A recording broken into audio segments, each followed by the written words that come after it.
G'day guys, welcome to the first in the series of the Mosaic installation videos. I thought I'd just frame this for you guys and show you what we're going to do, what we're going to install, how we're going to install it. So the tools of the trade just need to be shown up for you. I've got some custom made Bazatza trowels. They're 3.5mm round notch trowels. There's a dirty one there. It's almost impossible to get that glue off. I've got a 4x4 square notch trowel. I'd like to show you the difference between these two and what they do. I've got a homemade one. I made this myself. This was really for 10x10, 10mm by 10mm glass. Works absolutely fantastic. The only thing I haven't put in a straight flat edge. And then we've got the V-notch trowels. Now these traditionally are glue trowel, adhesive for floors and lino, not really for thin set or glass mosaics, but I'll include them anyway. We've got a few other things here. I want to show you the tiles we're going to use. I've got some traditional mesh back tiles here. I've got some Azari dot point tiles. I've been so lucky and gifted these. I get support from all the manufacturers.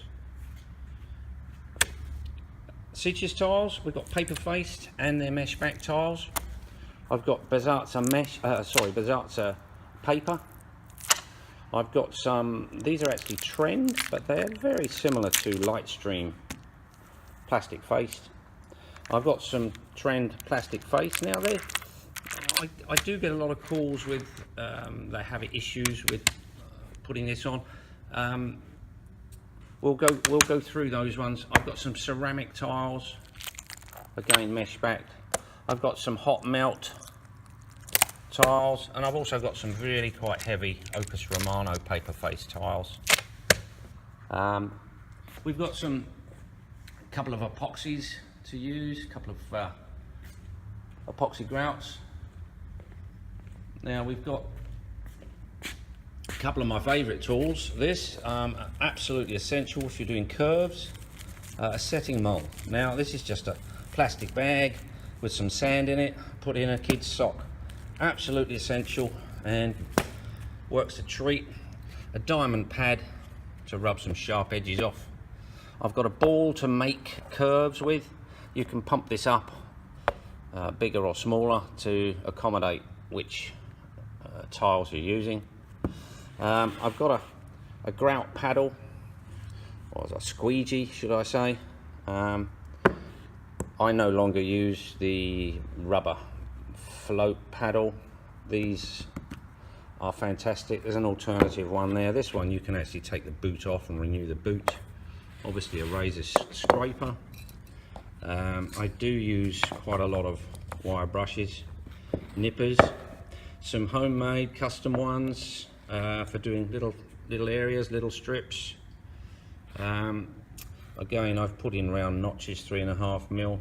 This I use for curves. Now I can bend this more or less depending on what curve I'm using, inside of a seat edge, etc. And of course we've got a carborundum rubbing stone. So there guys are what we're going to use. We're going to put all these tiles on. So let's get on with it. Thanks guys. Well, I didn't include my absolute favourite little Dremel tool with a diamond cutting blade and a grinder with a continuous rim. This is a copper based blade and it's a variable speed, so I can slow the blade down. Often with glass it will chip and crack, so if you slow the blade down, I've found that you can minimize that completely, especially cutting curves, etc, etc. So we're going to do a lot of stuff. I'll split it up into 3 or 5 minute videos. We've already gone over 6 minutes for this first one, but it begins. Thanks for listening, guys.